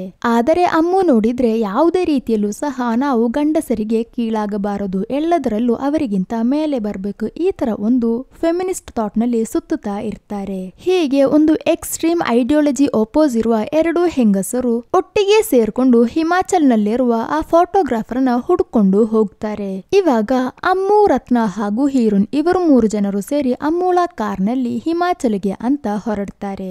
ಈ ಟ್ರಾವೆಲ್ ಮಧ್ಯೆ ಅಮ್ಮು ಹೀರೋನ್ ನ ಕತೆ ಕೇಳಿಬಿಟ್ಟು, ಇದೇನು ಒಳ್ಳೆ ಹುಚ್ಚರ ಕತೆ ತರ, ಮುಖದಲ್ಲಿರುವ ಪರ್ದಾ ಹಾರಿ ಹೋದ್ರೆ ಹುಟ್ಟೋ ಮಗು ಜೀವಂತವಾಗಿರೋದಿಲ್ವಾ, ಹಾಗೆ ಏನಮ್ಮ ಆ ಪರ್ದಾದಲ್ಲಿ ಸ್ಪೆಷಲ್ ಪವರ್ ಇದೆ ಹಾಗಂತೆಲ್ಲ ಹೀಯಾಳಿಸಿದಾಗ ನಮ್ ಹೀರೋನ್ಗೆ ಕೋಪ ಬರುತ್ತದೆ. ನಿನಗೆ ಈ ದೇವರ ಮೇಲೆ ಎಲ್ಲ ನಂಬಿಕೆ ಇಲ್ವಾ ಅಂತ ಹೀರೋನ್ ಕೇಳಿದಾಗ ಅಮ್ಮು ನೋಡಿದ್ರೆ ತುಂಬಾ ಕೂಲ್ ಆಗಿ, ನನಗೆ ಅದ್ರಲ್ಲೆಲ್ಲ ನಂಬಿಕೆ ಇಲ್ಲ ಅಂತ ಹೇಳಿಬಿಡ್ತಾರೆ. ಹಾಗಾದ್ರೆ ನಿನಗೆ ಇದು ಅರ್ಥವಾಗೋದಿಲ್ಲ, ನಿನಗೆ ಈ ಮದ್ವೆ ಮಾಡ್ಕೊಳ್ಳೋದು, ಮಗು ಹೆತ್ಕೊಳ್ಳೋದು ಇದೇನು ಬೇಡ್ವಾ, ಹೆಣ್ಣಾಗಿ ಹುಟ್ಟಿದರೆ ಮದ್ವೆ ಮಾಡಿ ಒಂದು ಮಗು ಹೆತ್ಕೋಬೇಕು, ಅವಾಗ್ಲೇ ಸ್ತ್ರೀತ್ವ ಕಂಪ್ಲೀಟ್ ಆಗೋದು ಹಾಗಂತೆಲ್ಲ ಹೀರೋಯಿನ್ ತುಂಬಾ ಹಳೆ ಕಾಲದ ಮನುಷ್ಯರ ತರ ಮಾತಾಡಿದಾಗ ಇದೆಲ್ಲ ಕೇಳ್ತಿದ್ದ ಅಮ್ಮು ಒಂಥರ ಕಿಂಡಲ್ ಮಾಡೋ ತರ ನಗಾಡಕ್ಕೆ ಶುರು ಮಾಡ್ತಾರೆ. ಯಾಕಂದ್ರೆ ಅವರು ಒಂದು ಎಕ್ಸ್ಟ್ರೀಮ್ ಫೆಮಿನಿಸ್ಟ್ ಅಲ್ವಾ, ಸೊ ಹೀರೋನ್ ಹೇಳ್ತಿರೋದೆಲ್ಲ ಅವರಿಗೆ ಒಂದು ಕಾಮಿಡಿ ತರ ಅನ್ಸುತ್ತದೆ. ತುಂಬಾನೇ ಹೀಯಾಳಿಸಿ ನಗಾಡ್ತಾರೆ. ಇದ್ರಿಂದ ಕೋಪ ಬಂದ ಹೀರೋನ್ ಈ ಟ್ರಾವೆಲ್ ನಲ್ಲಿ ಇನ್ನು ಮುಂದೆ ಇವಳು ನನ್ ಜೊತೆ ಮಾತಾಡ್ಲೇಬಾರ್ದು ಅಂತ ಸಿಟ್ಟು ಮಾಡ್ಕೊಳ್ತಾಳೆ. ಹೀಗೆ ಇವರು ಹಿಮಾಚಲ್ಗೆ ತಲುಪಿದ ನಂತರ ಅಲ್ಲಿರುವ ಒಂದು ಹೋಟೆಲ್ನಲ್ಲಿ ರೂಮ್ ತಗೊಳ್ತಾರೆ. ಅದು ನೋಡಿದ್ರೆ ತುಂಬಾನೇ ದೊಡ್ಡ ಹೋಟೆಲ್ ಆಗಿರುತ್ತದೆ. ಇದೆಲ್ಲ ನನ್ನ ಬಜೆಟ್ಗೆ ಸರಿಯಾಗೋದಿಲ್ಲ, ಬೇರೆ ಯಾವ್ದಾದ್ರೂ ಚಿಕ್ಕ ರೂಮ್ ನಲ್ಲಿ ಹೋಗಿ ಸ್ಟೇ ಆಗೋಣ ಅಂತ ಹೀರೋನ್ ಹೇಳಿದಾಗ ಅಮ್ಮು ನೋಡಿದ್ರೆ ಇದೆಲ್ಲ ಕೇಳೋ ತರ ಇರ್ಲಿಲ್ಲ. ಇಲ್ಲ ಇಲ್ಲ, ಇವತ್ತು ರಾತ್ರಿ ನಾವು ಇಲ್ಲೇ ಸ್ಟೇ ಆಗ್ತೀವಿ ಅಂತ ಒಂಥರ ಹಠ ಹಿಡಿತಾಳೆ. ಹೀರೋನ್ಗೆ ನೋಡಿದ್ರೆ ಅಮ್ಮುಳ ಆಟಿಟ್ಯೂಡ್, ಮಾತಾಡುವ ರೀತಿ ಇದೇನು ಕೂಡ ಒಂಚೂರು ಇಷ್ಟ ಆಗೋದಿಲ್ಲ. ಇಲ್ಲ ಇಲ್ಲ, ಇದು ಸರಿಯಾಗೋದಿಲ್ಲ, ನಾನು ಹೊರಡ್ತೀನಿ ಅಂತ ಬ್ಯಾಗ್ ತಗೊಂಡಾಗ ಆದರೆ ರತ್ನ ನೋಡಿದ್ರೆ ಈ ರಾತ್ರಿ ಎಲ್ಲಿಗಮ್ಮ ಹೊರಡ್ತಿದ್ಯಾ, ಹೊರಗಡೆ ನೋಡಿದ್ರೆ ತುಂಬಾ ಚಳಿ ಬೇರೆ ಇದೆ, ಇವತ್ತೊಂದು ದಿನ ಇಲ್ಲಿ ನಿಂತು ಬಿಟ್ಟು ನಾಳೆ ಆ ಫೋಟೋಗ್ರಾಫರ್ನ ಹುಡ್ಕೊಂಡು ಹೇಗಿದ್ರು ಹೋಗ್ತೀವಲ್ವಾ, ಒಂದಿನ ಅಡ್ಜಸ್ಟ್ ಮಾಡ್ಕೊ ಅಂತ ಹೀರೋನನ್ನ ಸಮಾಧಾನ ಪಡಿಸ್ತಾರೆ. ಅವತ್ತು ರಾತ್ರಿ ಇಡೀ ನಮ್ ಹೀರೋಯಿನಿಗೆ ನಿದ್ದೆನೆ ಇರೋದಿಲ್ಲ. ಅರ್ಧ ರಾತ್ರಿ ಎಲ್ಲ ಎದ್ದು ಅಳ್ತಿರೋದನ್ನ ನಮ್ ಅಮ್ಮು ನೋಡ್ತಾಳೆ. ಇಷ್ಟು ಹೊತ್ತು ಹೀರೋನನ್ನ ಹೀಯಾಳಿಸ್ತಿದ್ದ ಅಮ್ಮು ಹತ್ತಿರ ಹೋಗ್ಬಿಟ್ಟು, ಇಲ್ಲಿ ನೋಡು ಸುಬ್ಬು, ನಿನಗೆ ಏನು ತೊಂದರೆ ಇದೆ, ಯಾಕೆ ಇಷ್ಟೊಂದು ಸೀರಿಯಸ್ ಆಗಿ ತಗೋತಿದ್ಯಾ ಅಂತ ಕೇಳಿದಾಗ, ಇಲ್ಲಿ ನೋಡು, ನಮ್ಮ ಗ್ರಾಮದ ಜನರು ನಾವು ಫಾಲೋ ಮಾಡ್ತಿದ್ದ ರೂಲ್ಸ್ ಇದೇನು ನಿನಗೆ ಗೊತ್ತಿಲ್ಲ, ನಾನು ಎಷ್ಟು ದೊಡ್ಡ ತೊಂದರೆಯಲ್ಲಿ ಸಿಕ್ಕಾಕೊಂಡಿದ್ದೀನಿ ಅಂತ ನಿನಗೆ ಗೊತ್ತಾ, ನನ್ನ ಅಪ್ಪ ಅಲ್ಲಿ ನನಗೋಸ್ಕರ ಕಾಯ್ತಾ ಇರ್ತಾರೆ, ನನ್ನ ಮದುವೆ ಸಹ ಅರ್ಧದಲ್ಲೇ ನಿಂತು ಹೋಯ್ತು, ಇದಕ್ಕೆಲ್ಲ ಕಾರಣ ಆ ಫೋಟೋಗ್ರಾಫರ್, ಅವರು ತೆಗೆದಿರುವ ಆ ಫೋಟೋಗ್ರಾಫರ್ ಅನ್ನ ನಾನು 3 ವಾರದಲ್ಲಿ ಕಂಡು ಹಿಡಿಯದೆ ಇದ್ದರೆ ಮೊತ್ತ ಗ್ರಾಮದವರು ಸೇರಿ ನನ್ನನ್ನ ಕೊಂದು ಬಿಡ್ತಾರೆ, ಇದರ ಸೀರಿಯಸ್ನೆಸ್ ತಿಳಿಯದೇನೆ ನೀನು ನನ್ನನ್ನ ಹೀಯಾಳಿಸ್ತಿದ್ಯಾ ಅಂತೆಲ್ಲ ನಮ್ ಹೀರೋಯಿನ್ ತುಂಬಾನೇ ಬೇಜಾರ್ನಿಂದ ಹೇಳಿದಾಗ ಇದೆಲ್ಲ ಕೇಳ್ತಿದ್ದ ಅಮ್ಮು ಸಹ, ಸರಿ ಆಯ್ತು, ನೀನು ಬೇಜಾರ್ ಮಾಡ್ಕೋಬೇಡ, ಇನ್ನು ಮುಂದೆ ನಾನು ನಿನ್ನನ್ನ ಕಿಂಡಲ್ ಮಾಡೋದಿಲ್ಲ, ನಾಳೆನೆ ನಾವು ಎಲ್ಲೇ ಇದ್ರೂ ಸಹ ಆ ಫೋಟೋಗ್ರಾಫರ್ ಅನ್ನ ಹುಡುಕಿ ಕಂಡು ಹಿಡಿತೀವಿ, ಹಾಗಂತೆಲ್ಲ ಅಮ್ಮು ಹೀರೋನಿಗೆ ಸಮಾಧಾನ ಮಾಡ್ತಾರೆ. ಅದರ ನಂತರ ಇವರಿಬ್ಬರು ಸಹ ಫ್ರೆಂಡ್ಸ್ ಆಗ್ತಾರೆ. ಅಲ್ಲಿಂದ ಕಟ್ ಮಾಡಿದ್ರೆ ಮಾರನೇ ದಿನ ಇವರು 3 ಜನರು ಒಂದು ಬೆಟ್ಟದ ಹಾದಿಯಲ್ಲಿ ಫೋಟೋಗ್ರಾಫರ್ನ ಹುಡ್ಕೊಂಡು ಹೋಗ್ತಿರ್ತಾರೆ. ಹೋಗುವ ದಾರಿಯಲ್ಲಿ ನೋಡಿದ್ರೆ ಒಂದು ದೊಡ್ಡ ಟ್ರಾಫಿಕ್ ಇರುತ್ತದೆ. ಏನಾಯ್ತು, ಯಾಕೆ ಇಷ್ಟು ದೊಡ್ಡ ಟ್ರಾಫಿಕ್ ಅಂತ ಅಮ್ಮು ಇಳಿದು ಹೋಗಿ ನೋಡಿದಾಗ ಅದೇ ಸಮಯ ನಮ್ ಹೀರೋಯಿನ್ ಇಲ್ಲಿಗೆ ಬಂದಲ್ಲಿಂದ ಆ ಫೋಟೋಗ್ರಾಫರ್ಗೆ ಕಾಲ್ ಮಾಡಕ್ಕೆ ಟ್ರೈ ಮಾಡ್ತಾ ಇದ್ದಿರ್ತಾರೆ. ಆದರೆ ಸಿಗ್ನಲ್ ಸಿಕ್ಕಿರೋದಿಲ್ಲ. ಆದರೆ ಮೊದಲನೇ ಸತಿ ಆ ಫೋಟೋಗ್ರಾಫರ್ ಮಿಸ್ ಕಾಲ್ಸ್ ಅನ್ನ ನೋಡಿ ಈ ಕಡೆಗೆ ವಾಪಸ್ ಕಾಲ್ ಮಾಡಿರ್ತಾರೆ. ಹೀರೋನಿಗೆ ಕಾಲ್ ತೆಗೆದು ಬಿಟ್ಟು ಏನು ಮಾತಾಡ್ಬೇಕು ಅಂತ ಗೊತ್ತಾಗೋದಿಲ್ಲ. ಅಷ್ಟರಲ್ಲಿ ಅಮ್ಮು ಬಂದ ತಕ್ಷಣ ಅವಳಿಗೆ ಫೋನ್ ಕೊಟ್ಬಿಟ್ಟು ಫೋಟೋಗ್ರಾಫರ್ ಲೈನ್ ನಲ್ಲಿ ಇದ್ದಾನೆ, ಎಲ್ಲಿದ್ದಾರೆ ಅಂತ ಕೇಳಿ ಹೇಳು ಅಂತ ಅವರಿಗೆ ಫೋನ್ ಕೊಡುವಷ್ಟರಲ್ಲಿ ಕಾಲ್ ಕಟ್ ಆಗೋಗುತ್ತದೆ. ಬೆಟ್ಟದ ಹಾದಿ ಆದ ಕಾರಣ ಸಿಗ್ನಲ್ ಕೂಡ ಸರಿಯಾಗಿ ಸಿಗ್ತಿರ್ಲಿಲ್ಲ. ಅದು ಅಲ್ಲದೆ ಇವರು ಹೋಗ್ತಿದ್ದ ದಾರಿಯಲ್ಲಿ ಒಂದು ಭೂಕುಸಿತ ನಡೆದ ಕಾರಣ ಅಲ್ಲಿ ಅಷ್ಟು ದೊಡ್ಡ ಟ್ರಾಫಿಕ್ ಇದೆ. ಇದು 2-3 ದಿನಗಳಿಗೆ ಸರಿ ಆಗೋದಿಲ್ಲ. ಆದ್ರಿಂದ ಇವರು ಪಕ್ಕದಲ್ಲೇ 2-3 ದಿನ ನಿಂತು ಮತ್ತೆ ಹುಡುಕಕ್ಕೆ ಶುರು ಮಾಡಬೇಕಾಗುತ್ತದೆ. ಹಾಗೆ ಇವರು ಅಲ್ಲಿದ್ದ ಒಂದು ಕ್ಯಾಂಪ್ ನಲ್ಲಿ ಸ್ಟೇ ಮಾಡಕ್ಕೆ ಅಂತ ಹೋಗಿರ್ತಾರೆ. ಅಲ್ಲಿಂದ ಕಟ್ ಮಾಡಿ ನೋಡಿದ್ರೆ ಇಲ್ಲಿ ಗ್ರಾಮದಲ್ಲಿ ರಾಜೇಶ್ ಅವನ ಅಪ್ಪನ ಜೊತೆ ಜಗಳ ಮಾಡ್ತಾ ಇರ್ತಾರೆ. ಕಾರಣ ಏನಂದ್ರೆ ಅವರ ಅಪ್ಪ ಬೇರೊಂದು ಹುಡುಗಿ ಜೊತೆ ರಾಜೇಶ್ಗೆ ಮದುವೆ ಏರ್ಪಾಡುಗಳನ್ನ ಮಾಡಿರ್ತಾರೆ. ಯಾಕಪ್ಪ ಹೀಗೆ ಮಾಡ್ತಿದ್ದೀರಾ, ಸುಬ್ಬು ಆ ಫೋಟೋಗ್ರಾಫರ್ನ ಕರ್ಕೊಂಡು ಬಂದು ಅವಳ ಮೇಲೆ ಯಾವುದೇ ರೀತಿಯ ತಪ್ಪು ಇಲ್ಲ ಅಂತ ತಿಳಿಸಿದ್ರೆ ಅವಳನ್ನ ಮದುವೆ ಮಾಡಕ್ಕೆ ಬಿಡ್ತೀನಿ ಅಂತ ತಾನೇ ನೀವು ಹೇಳಿರೋದು. ಅಪ್ಪ ಹೇಳ್ತಾರೆ, ಏನೇ ಆದ್ರೂ ಸಹ ಆ ಮ್ಯಾಗಝಿನ್ ಮೂಲಕ ಈ ಲೋಕದಲ್ಲಿರುವ ಎಲ್ಲರೂ ಸಹ ಅವಳನ್ನ ನೋಡಿರ್ತಾರೆ. ಇದರ ನಂತರನೂ ನನಗೆ ಅವಳನ್ನ ಸೊಸೆಯಾಗಿ ನೋಡಕ್ಕೂ ಆಗಲ್ಲ, ನಿನಗೆ ಮದುವೆ ಸಹ ಮಾಡಿಕೊಡೋದಿಲ್ಲ, ಬೇಗನೆ ಮದುವೆಗೆ ರೆಡಿ ಆಗುವಂತ ತುಂಬಾನೇ ಸ್ಟ್ರಿಕ್ಟ್ ಆಗಿ ಹೇಳ್ತಾರೆ. ರಾಜೇಶ್ ಕೂಡ ಸ್ವಲ್ಪ ಕನ್ಫ್ಯೂಸ್ ಆಗ್ತಾನೆ. ಎಲ್ಲಾ ಕಡೆ ಮ್ಯಾಗಝಿನ್ ನಲ್ಲಿ ಹೀರೋನ್ ಫೋಟೋ ಇರೋದ್ರಿಂದ ಇವನು ಸಹ ತುಂಬಾನೇ ಡಿಸ್ಟರ್ಬ್ ಆಗ್ತಾನೆ. ಯಾಕಂದ್ರೆ ಇವನ್ ಕೂಡ ಅದೇ ಗ್ರಾಮದಲ್ಲಿ ಹುಟ್ಟಿ ಬೆಳೆದವನಲ್ವಾ. ಇನ್ನೊಂದ್ ಕಡೆ ನೋಡಿದ್ರೆ ರತ್ನ, ಸುಬ್ಬು, ಅಮ್ಮು ಇವರು 3 ಜನರು ಒಂದು ಕ್ಯಾಂಪ್ ನಲ್ಲಿ ಸ್ಟೇ ಆಗಿರ್ತಾರಲ್ವಾ. ಅದೇ ಕ್ಯಾಂಪ್ ನಲ್ಲಿ ಒಬ್ಬ ತಾತ ಇರ್ತಾನೆ. ಸೋಲೋ ರೈಡ್ಗೆ ಬಂದಿರ್ತಾರೆ. ಅವರು ಎಲ್ಲಾ ಯಂಗ್ಸ್ಟರ್ಸ್ಗೆ ಒಂದು ಕಥೆಯನ್ನ ಹೇಳ್ತಿರ್ತಾರೆ. ಅವರ ಮನೆಯಲ್ಲಿ ಒಂದು ಪಾರಿವಾಳವನ್ನ ಸಾಕುತ್ತಾ ಇದ್ದರು. ಆ ಪಾರಿವಾಳವನ್ನ ಹೊರಗಡೆ ಬಿಟ್ರೆ ಅದು ಸತ್ತೋಗುತ್ತಂತೆ. ಆದ್ದರಿಂದ ಗೂಡಿನಲ್ಲೇ ಹಾಕಿ ಸಾಕ್ತಾ ಇರ್ತಾರೆ. ಆದರೆ ಒಂದು ದಿನ ಇವರು ಆ ಗೂಡನ್ನ ತೆರೆದು ಬಿಟ್ಟಿರ್ತಾರೆ. ಹೊರಗಡೆ ಹೋದ್ರೆ ಅದು ಬಾಕಿ ಆಗೋದಿಲ್ಲ ಅಲ್ವಾ, ಸತ್ತು ಹೋಗುತ್ತೆ ತಾನೆ, ಮತ್ತೆ ಯಾಕೆ ನೀವು ಅದನ್ನ ತೆರೆದು ಬಿಟ್ರಿ ಅಂತ ಕತೆ ಕೇಳ್ತಿದ್ದ ಯಂಗ್ಸ್ಟರ್ಸ್ ಕೇಳಿದಾಗ ಆ ಗೂಡಿನಿಂದ ಹೊರಗಡೆ ಬಂದ ತಕ್ಷಣ ಮೊದಲು ಆ ಪಾರಿವಾಳ ಹಾಗೆ ಅನ್ಕೊಂಡಿತ್ತು, ನಂತರ ಸುಂದರವಾಗಿರುವ ಪ್ರಕೃತಿಯನ್ನ ನೋಡಿದ ಪಾರಿವಾಳ ಈ ಪ್ರಕೃತಿನೇ ನನಗೆ ಇರೋದು ಅಂತ ತುಂಬಾನೇ ದೂರಕ್ಕೆ ಹಾರಿ ಹೋಗುತ್ತದೆ. ಪಾರಿವಾಳದ ಗುಣವೇ ಹಾರೋದು, ಹಾರಕ್ಕೆ ಬಿಡು, ಬದುಕುತ್ತಾ ಸಾಯುತ್ತಾ ಅಂತ ಅದು ನಿರ್ಧರಿಸುತ್ತದೆ. ನಿನ್ನ ಈ ಕೆಂಜುವ ಗುಣವೇ ನಿನ್ನನ್ನ ಕೊಲ್ಲುತ್ತದೆ. ಈ ಸ್ಟೋರಿಯನ್ನೆಲ್ಲ ನಮ್ ಹೀರೋನ್ ಕೂಡ ಕೇಳ್ತಾ ಇರ್ತಾರೆ. ನಮ್ ಹೀರೋನ್ ಮೊದಲನೇ ಬಾರಿಗೆ ಗ್ರಾಮವನ್ನ ಬಿಟ್ಟು ಹೊರಗಡೆ ಬಂದಿರ್ತಾರೆ. ಹಲವಾರು ವ್ಯಕ್ತಿಗಳನ್ನ ನೋಡ್ತಿದ್ದಾರೆ. ಹಾಗೆ ಅವರ ಲೈಫ್ ಸ್ಟೋರೀಸ್ ಗಳನ್ನೆಲ್ಲ ಕೇಳ್ತಾ ಇರ್ತಾರೆ. ಅಲ್ಲಿಂದ ಕಟ್ ಮಾಡಿದ್ರೆ ಇನ್ನೊಂದ್ ಕಡೆ ಹೀರೋಯಿನ್ ಜೊತೆ ಹೋಗಿರುವ ರತ್ನ ಇದಾರಲ್ವಾ, ಅವರು ಒಂದು ಫ್ಯಾಮಿಲಿ ವುಮೆನ್ ತಾನೆ. ಅವರ ಫ್ಯಾಮಿಲಿಯನ್ನ ತೋರಿಸ್ತಿದ್ದಾರೆ. ಪಾಪ ಅವರ ಗಂಡ ಶಾಲೆಗೆ ಹೋಗುವ ಮಕ್ಕಳನ್ನ ಇಟ್ಕೊಂಡು ತುಂಬಾನೇ ಕಷ್ಟ ಪಡ್ತಿದ್ದಾರೆ ಅನ್ಸುತ್ತದೆ. ಯಾವಾಗಮ್ಮ ನೀನು ಬರ್ತೀಯಾ ಅನ್ನೋ ರೀತಿ ಕಾಲ್ ಮಾಡಿ ಕೇಳ್ತಾರೆ. ಆದರೆ ಇವರು ನೋಡಿದ್ರೆ ವಿವಿಧ ರೀತಿಯ ಸುಳ್ಳುಗಳನ್ನ ಹೇಳಿ ನಿಭಾಯಿಸ್ತಾ ಇರ್ತಾರೆ. ಹೀಗಿರುವಾಗ್ಲೇ ಗ್ರಾಮದಿಂದ ಆ ಪ್ರೆಗ್ನೆಂಟ್ ಲೇಡಿ ಇದಾರಲ್ವಾ ಶ್ರವಂತಿಕಾ, ಅವರು ಹೀರೋನ್ಗೆ ಕಾಲ್ ಮಾಡಿಬಿಟ್ಟು, ಸುಬ್ಬು ಏನಾಯ್ತಮ್ಮ, ಆ ಫೋಟೋಗ್ರಾಫರ್ ಅನ್ನ ಕಂಡು ಹಿಡಿದ್ಯಾ?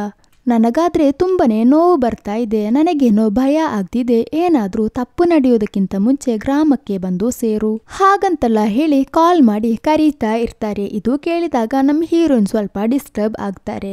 ಮಾರನೇ ದಿನ ನೋಡಿದ್ರೆ ನಮ್ ಹೀರೋನಿಗೆ ಬೇರೊಂದು ಶಾಕಿಂಗ್ ನ್ಯೂಸ್. ಏನಂದ್ರೆ ಇವರು ಚಿಕ್ಕ ವಯಸ್ಸಿನಿಂದ ಕೂಡ ತಮ್ಮ ಪ್ರಾಣಕ್ಕಿಂತ ಹೆಚ್ಚು ಪ್ರೀತಿಸಿರುವ ರಾಜೇಶ್ ಅವರು ಇವಾಗ ಅಪ್ಪನ ಮಾತು ಕೇಳಿ ಬೇರೊಂದು ಹುಡುಗಿನ ಮದುವೆಯಾಗಕ್ಕೆ ರೆಡಿ ಆಗಿದ್ದಾನೆ.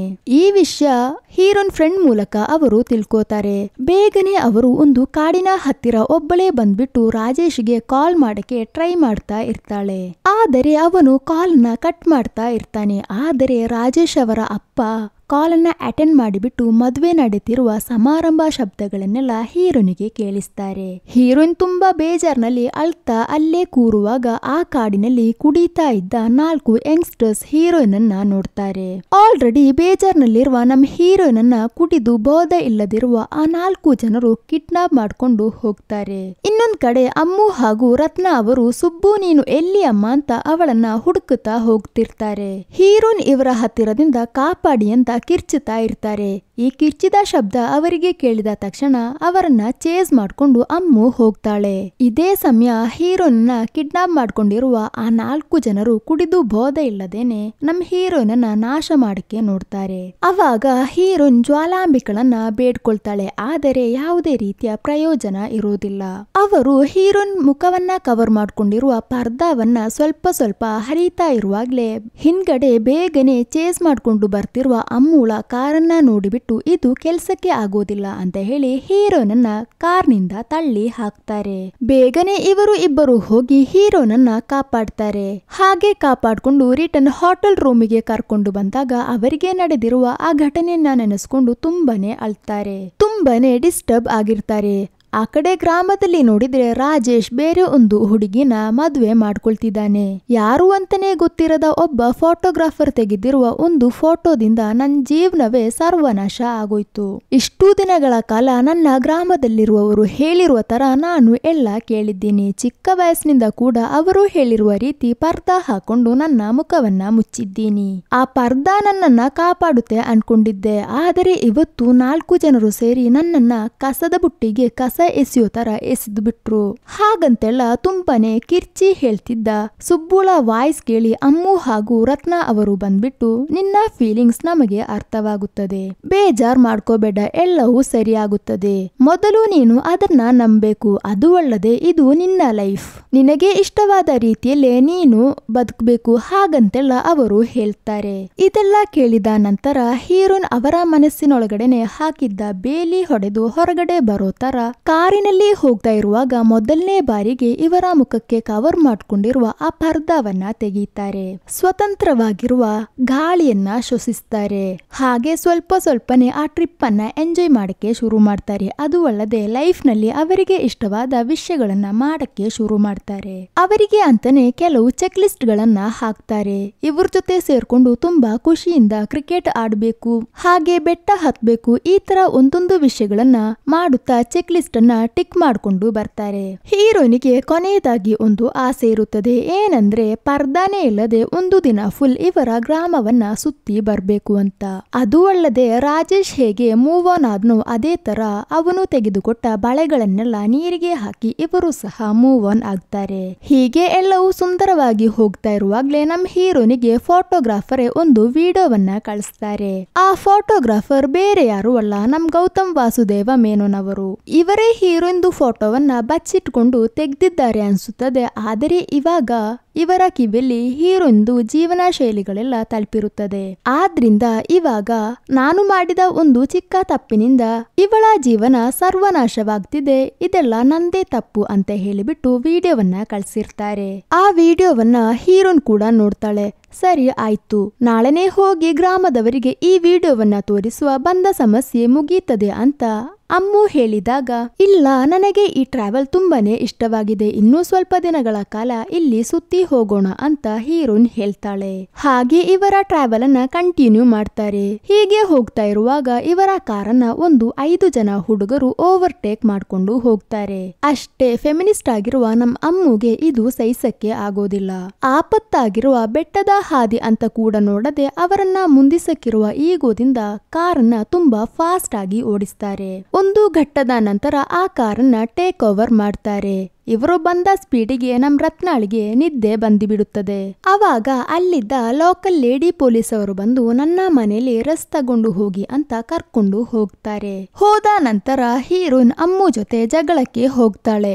ನೀನು ಯಾಕೆ ಯಾವಾಗ್ಲೂ ಗಂಡಸರ ಜೊತೆ ಜಗಳಕ್ಕೆ ಹೋಗ್ತಿದ್ಯಾ, ಯಾಕೆ ಯಾವಾಗ್ಲೂ ಅವರಿಗಿಂತ ಮೇಲೆ ಇರ್ಬೇಕು ಅಂತ ಅನ್ಕೊಳ್ತೀಯಾ ಹಾಗಂತ ಕೇಳಿದಾಗ ನಮ್ಮ ಅಮ್ಮು ಬಸ್ಟ್ ಔಟ್ ಆಗಿ, ಏನ್ ಮಾಡೋದು, ಇದು ಗಂಡಸರಿಗೆ ಇರುವ ಲೋಕವೈತೆ, ಇಲ್ಲಿ ನಾವು ಏನೇ ಮಾಡಿದ್ರು ಸಹ ಸಾಧಾರಣ ಒಂದು ಹುಡುಗಿ ಅಂತ ಕೂರಿಸ್ಬಿಡ್ತಾರೆ. ಇಲ್ಲಿ ಟ್ಯಾಲೆಂಟ್ ಗಳ ಯಾವುದೇ ರೀತಿಯ ಬೆಲೆ ಕಟ್ಟೋದಿಲ್ಲ ಹಾಗಂತ ಹೇಳಿ ಇವಳ ಲೈಫ್ ನಲ್ಲಿ ಜೆಂಡರ್ ಇನ್ ಈಕ್ವಾಲಿಟಿಯಿಂದ ನಡೆದಿರುವ ಸಮಸ್ಯೆಗಳನ್ನೆಲ್ಲ ಹೇಳ್ಕೊಳ್ತಾಳೆ. ಅದೇ ರೀತಿ ಇವಳಿಗೆ ಬರ್ಬೇಕಾಗಿದ್ದ ಟೀಮ್ ಲೀಡ್ ಪೊಸಿಷನ್ ಅನ್ನ ಎಷ್ಟೇ ಟ್ಯಾಲೆಂಟ್ ಇದ್ರೂ ಸಹ ಒಂದು ಹುಡುಗಿ ಅನ್ನೋ ಹೆಸರಿನಲ್ಲಿ ಕೂರಿಸಿ ಬೇರೊಬ್ಬ ಹುಡುಗನಿಗೆ ಕೊಟ್ಟಿರುವ ವಿಷಯವನ್ನೆಲ್ಲ ಹೇಳ್ಕೊಳ್ತಾಳೆ. ಅಮ್ಮುಳ ಕೋಪವನ್ನು ಸಹ ಹೀರೋಯಿನ್ ಅರ್ಥ ಮಾಡ್ಕೊಳ್ತಾಳೆ. ಅಲ್ಲಿಂದ ಕಟ್ ಮಾಡಿದ್ರೆ ಗ್ರಾಮದಲ್ಲಿರುವ ಆ ಪ್ರೆಗ್ನೆಂಟ್ ಲೇಡಿಗೆ ಹೆರಿಗೆ ನೋವು ಬರುತ್ತದೆ. ಇನ್ನು ಮಗು ಜೀವಂತವಾಗಿ ಹುಟ್ಟುತ್ತದ ಅಥವಾ ಮಗುಗೆ ಏನಾದ್ರೂ ಆಪತ್ತು ಸಂಭವಿಸುತ್ತದ ಅಂತ ಗ್ರಾಮದವರೆಲ್ಲರೂ ಒಂಥರ ಬೇಜಾರ್ನಲ್ಲಿ ಇರ್ತಾರೆ. ಬೇಗನೆ ಗ್ರಾಮದ ಮುಖ್ಯಸ್ಥ ನೋಡಿದ್ರೆ ಹೀರೋಯಿನ್ಗೆ ಕಾಲ್ ಮಾಡಿಬಿಟ್ಟು, ನೋಡಮ್ಮ ನಿನಗೆ ಕೊಟ್ಟಿರುವ ಡೆಡ್ ಲೈನ್ ಎಲ್ಲ ಮುಗಿದು ಹೋಯ್ತು, ನೆಕ್ಸ್ಟ್ ಇರುವ ಗಾಡಿಯಲ್ಲೇ ಹತ್ತಿ ಮರ್ಯಾದಿಂದ ಗ್ರಾಮಕ್ಕೆ ಬರ್ತೀಯಾ, ಇಲ್ಲ ಅಂದ್ರೆ ಇಲ್ಲಿ ನಿನ್ನ ತಂದೆ ಜೀವಂತವಾಗಿ ಇರೋದಿಲ್ಲ. ಇದು ಕೇಳಿದ ಹೀರೋಯಿನ್ ನೆಕ್ಸ್ಟ್ ದಿನನೇ ಗ್ರಾಮಕ್ಕೆ ಹೋಗ್ಬೇಕು ಅಂತ ನಿರ್ಧರಿಸ್ತಾಳೆ. ಆದರೆ ಬೇರೆ ರೀತಿಯಲ್ಲಿ. ನೆಕ್ಸ್ಟ್ ದಿನ ನಮ್ ಹೀರೋಯಿನ್ ಗ್ರಾಮಕ್ಕೆ ಹೋಗುವಾಗ ಗ್ರಾಮದವರೆಲ್ಲರೂ ಹೀರೋನಿಗೆ ಅಂತಾನೆ ಕಾಯ್ತಾ ಇರ್ತಾರೆ. ಒಂದ್ ಕಡೆ ಆ ಹುಡುಗಿ ನೋಡಿದ್ರೆ ಹೆರಿಗೆ ನೋವಿನಿಂದ ಬಳಲ್ತಾ ಇರ್ತಾರೆ. ಇನ್ನೊಂದ್ ಕಡೆ ಕಾರ್ನೊಳಗಡೆಯಿಂದ ಅಮ್ಮು ಹಾಗೂ ರತ್ನ ಅವರು, ಬೇಡಮ್ಮ ಇವಾಗ ನೀನು ಈ ತರ ಹೋದ್ರೆ ಗ್ರಾಮದವರು ನಿನ್ನನ್ನ ಸುಮ್ಮನೆ ಬಿಡುವುದಿಲ್ಲ, ಖಂಡಿತವಾಗಿಯೂ ನಿನ್ನನ್ನ ಜಲಸಮಾಧಿ ಮಾಡಿಬಿಡ್ತಾರೆ, ಹೋಗ್ಬೇಡ ಅಂತೆಲ್ಲ ಹೇಳ್ತಾ ಇರ್ತಾರೆ. ಆದರೆ ನಮ್ ಹೀರೋ ನೋಡಿದ್ರೆ, ಇಲ್ಲ ಇವಾಗ್ಲೇ ನಾನು ಇದನ್ನ ಮಾಡ್ಬೇಕು, ಇವಾಗ ಮಾಡ್ಲಿಲ್ಲ ಅಂದ್ರೆ ಕೊನೆಯವರೆಗೆ ನನ್ನ ಗ್ರಾಮದ ಹೆಂಗಸರು ಮುಖ ಮುಚ್ಕೊಂಡೇ ಇರ್ಬೇಕಾಗುತ್ತದೆ, ಏನೇ ಇದ್ರೂ ಆ ಜ್ವಾಲಾಂಬಿಕಳೆ ನಿರ್ಧರಿಸಲಿ ಅಂತೆಲ್ಲ ಹೇಳಿ ನಮ್ ಹೀರೋನ್ ಇವಾಗ ಪರ್ದಾ ಹಾಕದೇನೆ ಆ ಗ್ರಾಮಕ್ಕೆ ಬಂದು ಇಳಿತಾಳೆ. ಆ ಗ್ರಾಮದಲ್ಲಿರುವವರ ಕಣ್ಣೆಲ್ಲ ಪರ್ದಾ ಹಾಕದ ಬಂದಿರುವ ನಮ್ ಹೀರೋನ್ ಮೇಲೇನೆ ಇರುತ್ತದೆ. ಇದನ್ನ ನೋಡಿ ಅವರಿಗೆಲ್ಲ ತುಂಬಾನೇ ಕೋಪ ಬರುತ್ತದೆ. ಒಂದ್ ಕಡೆ ಹೆರಿಗೆ ನೋವಿನಿಂದ ಆ ಹುಡುಗಿ ಬಳಲ್ತಿದ್ಲಲ್ವಾ, ಅವಳಿಗೆ ಸಡನ್ ಆಗಿ ಪ್ರಜ್ಞೆ ತಪ್ಪಿ ಹೋಗುತ್ತದೆ. ಅದು ಅಲ್ಲದೆ ಹೊಟ್ಟೆಯಲ್ಲಿರುವ ಮಗುಗೆ ಉಸಿರಾಡಕ್ಕೆ ಆಗ್ತಿಲ್ಲ ಅಂತೆ. ಅಷ್ಟೇ ಈ ವಿಷಯ ಕೇಳ್ತಿದ್ದ ನಮ್ ಪ್ರೆಗ್ನೆಂಟ್ ಲೇಡಿಯ ಗಂಡ ಹೀರೋಯಿನ್ ಅನ್ನ ಕೊಲ್ಲುವುದಕ್ಕೆ ಅಂತ ಒಂದು ಕಲ್ಲು ತಗೊಂಡು ಬರ್ತಾರೆ. ಇನ್ನೊಂದ್ ಕಡೆ ನೋಡಿದ್ರೆ ತನ್ನ ಮಗಳು ಪರ್ದಾ ಇಲ್ಲದೆ ಬಂದಿರೋದನ್ನ ತಿಳಿದು ಅಪ್ಪನೇ ಹೋಗಿ ಒಂದು ಪರ್ದಾವನ್ನ ಮುಖಕ್ಕೆ ಹಾಕಿ ಕೊಡ್ತಾರೆ. ಆದರೆ ನಮ್ ಹೀರೋಯಿನ್ ಮುಖವನ್ನ ಮುಚ್ಚಿರುವ ಆ ಬಟ್ಟೆಯನ್ನ ಪುನಃ ತೆಗೆದು ಎಸೀತಾರೆ. ಚಿಕ್ಕ ವಯಸ್ಸಿನಿಂದ ಕೂಡ ನಮ್ ಹೀರೋಯಿನ್ ಮನಸ್ಸಿನಲ್ಲಿ ಈ ಕೋಪ ಇರುತ್ತದೆ. ತೀರಿ ಹೋದ ಇವರ ಅಮ್ಮನ ಮುಖವನ್ನ ಸಹ ತೋರಿಸದೆ ಮುಖ ಕವರ್ ಮಾಡ್ಕೊಂಡೆ ಸಮಾಧಿ ಮಾಡಿರ್ತಾರೆ. ಈ ತರ ಒಂದು ಅನ್ಯಾಯ ಇನ್ನು ಈ ಗ್ರಾಮದಲ್ಲಿರುವ ಯಾವುದೇ ಹೆಂಗಸರಿಗೂ ಸಹ ಆಗ್ಬಾರ್ದು ಅಂತ ಹೇಳಿ ಏನೇ ಆದ್ರೂ ಪರವಾಗಿಲ್ಲ ಅನ್ನೋ ಮಟ್ಟದಲ್ಲಿ ನಮ್ ಹೀರೋಯಿನ್ ಗ್ರಾಮದಲ್ಲಿ ಪರ್ದಾನೇ ಇಲ್ಲದೆ ನಡ್ಕೊಂಡು ಹೋಗ್ತಿರ್ತಾರೆ. ಇನ್ನೊಂದ್ ಕಡೆ ತನಗೆ ಹುಟ್ಟಕ್ಕಿರುವ ಮಗು ಜೀವಂತವಾಗಿ ಹುಟ್ಟೋದಿಲ್ಲ ಅಂತ ಕಲ್ಲು ತಗೊಂಡು ಹೀರೋನನ್ನ ಹೊಡೆಕೆ ಬಂದಾಳ್ವಾ. ಇಲ್ಲೇ ನೋಡಿ ಒಂದು ಟ್ವಿಸ್ಟ್ ಇದೆ. ಶ್ರವಂತಿಕಾಳಿಗೆ ಪುನಃ ಪ್ರಜ್ಞೆ ಬರುತ್ತದೆ, ಒಳ್ಳೆ ರೀತಿಯಲ್ಲೇ ಮಗು ಸಹ ಹುಟ್ಟುತ್ತದೆ. ಈ ವಿಷಯ ಊರಲ್ಲೆಲ್ಲ ಹರಡುತ್ತದೆ. ಹೊಡೆಕೆ ಅಂತ ಬಂದ ಶ್ರವಂತಿಕಾಳ ಗಂಡ ಇವಾಗ ಹೀರೋನನ್ನ ನೋಡಿ ಕೈ ಮುಗೀತಾರೆ. ಹೀರೋನ್ ಇವಾಗ ಜ್ವಾಲಾಂಬಿಕಳ ವಿಗ್ರಹದ ಹತ್ತಿರ ಹೋಗ್ತಿರ್ತಾಳೆ. ಹೋಗ್ಬಿಟ್ಟು ಆ ವಿಗ್ರಹವನ್ನ ಮುಚ್ಚಿರುವ ಬಟ್ಟೆಗೆ ಬೆಂಕಿ ಹಚ್ಚುತ್ತಾರೆ. ಅದಾದ್ಮೇಲೆನೆ ಆ ಗ್ರಾಮದವರೆಲ್ಲರೂ ವಿಗ್ರಹವನ್ನ ಚೆನ್ನಾಗಿ ನೋಡಿರ್ತಾರೆ. ಇವಾಗ ಹುಟ್ಟಿರುವ ಮಗುವನ್ನ ತಗೊಂಡು ಬಂದು ಹೀರೋನ್ ಕೈಗೆ ಕೊಡ್ತಾರೆ. ಇಷ್ಟು ವರ್ಷಗಳ ಕಾಲ ಮೂಢನಂಬಿಕೆಯಿಂದ ಬಾಳುತ್ತಿದ್ದ ಗ್ರಾಮದ ಜನರು ಇವಾಗ ಸ್ವಲ್ಪ ಸ್ವಲ್ಪ ಮೂಢನಂಬಿಕೆಯಿಂದ ಹೊರಗಡೆ ಬರಕ್ಕೆ ಶುರು ಮಾಡಿದ್ದಾರೆ. ಕೊನೆಗೆ ನಮ್ ಹೀರೋನ್ GVM ಅವರನ್ನ ಮೀಟ್ ಮಾಡಕ್ಕೆ ಹೋಗಿರ್ತಾರೆ. ಮೊದಲನೇ ಸತಿ ಇವರಿಗೆ ಗೊತ್ತಿಲ್ಲದೇನೆ ತೆಗೆದಿರುವ ಫೋಟೋ. ಇವಾಗ ನಮ್ ಹೀರೋಯಿನ್ ಪೋಸ್ ಕೊಡ್ತಾ ಇರ್ತಾರೆ. ಯಾವತ್ತಾದ್ರೂ ಒಂದು ದಿನನಾದ್ರೂ ನನ್ನ ಗ್ರಾಮದಲ್ಲಿರುವ ಹೆಣ್ಣು ಮಕ್ಕಳೆಲ್ಲರೂ ಮುಖವನ್ನ ಮರೆಚದೆ ಆ ಮೂಢನಂಬಿಕೆಯಿಂದ ಹೊರಗಡೆ ಬರ್ಬೇಕು ಹಾಗಂತ ಹೇಳಿ ಆಸೆ ಪಟ್ಟಿರ್ತಾರೆ. ಮೊದಲು ನಮ್ ಹೀರೋಯಿನ್ಗೆ ತಿಳಿಯದೇನೆ ತೆಗೆದಿರುವ ಅವರ ಫೋಟೋ ಅದು ಹೀರೋಯಿನ್ದು ಜೀವನವನ್ನೇ ಸರ್ವನಾಶ ಮಾಡಿತು ಅಂತ ಅವಳು ಅನ್ಕೊಂಡ್ಲು. ಆದರೆ ನಿಜ ಏನಂದ್ರೆ ಅದೇ ನಮ್ ಹೀರೋಯಿನ್ ಲೈಫ್ ನಲ್ಲಿ ಸ್ಟಾರ್ಟಿಂಗ್ ಪಾಯಿಂಟ್ ಆಗಿರುತ್ತದೆ. ಕೊನೆಗೆ ಅಷ್ಟೊಂದು ಮೂಢನಂಬಿಕೆ ಇದ್ದ ಗ್ರಾಮದ ಜನರನ್ನು ಅವರು ಮೂಢನಂಬಿಕೆಯಿಂದ ಹೊರಗಡೆ ತಂದರು ಅಂತ ತೋರಿಸುತ್ತಾ ಈ ಮೂವಿಯನ್ನ ಇಲ್ಲಿಗೆ ಮುಕ್ತಾಯಗೊಳಿಸಿದ್ದಾರೆ. ಹೇಗಿತ್ತು ಮೂವಿ? ವಿಡಿಯೋ ಇಷ್ಟವಾದರೆ ಒಂದು ಲೈಕ್ ಮಾಡಿ, ಹಾಗೆ ಫ್ರೆಂಡ್ಸ್ ಅಂಡ್ ಫ್ಯಾಮಿಲಿಗೆ ಶೇರ್ ಮಾಡಿ ಸಪೋರ್ಟ್ ಮಾಡಿ. ನಾನು ಅವಾಗ್ಲೇ ಹೇಳಿರೋ ತರ ಹಾಲಿವುಡ್ ಹಾಗೂ ಸೀರೀಸ್ ನೋಡಲು ಇಂಟ್ರೆಸ್ಟ್ ಇರುವವರು ಡಿಸ್ಕ್ರಿಪ್ಷನ್ ಅಲ್ಲಿ ಕೊಟ್ಟಿರುವ ನನ್ನ ಸೆಕೆಂಡ್ ಚಾನೆಲ್ಗೆ ಸಬ್ಸ್ಕ್ರೈಬ್ ಮಾಡ್ಕೊಳ್ಳಿ. ಇನ್ನು ನನ್ನ ಸ್ನೇಹಿತರಲ್ಲಿ ಈ ಚಾನೆಲ್ ಅನ್ನ ಯಾರು ಸಬ್ಸ್ಕ್ರೈಬ್ ಮಾಡ್ಕೊಂಡಿಲ್ವಾ ಅವರು ಸಬ್ಸ್ಕ್ರೈಬ್ ಮಾಡಿ ಸಪೋರ್ಟ್ ಮಾಡಿ. ಇನ್ನೂ ಒಂದು ಒಳ್ಳೆಯ ಕಥೆಯಾಗಿ ನಾಳೆ ನೋಡುವ.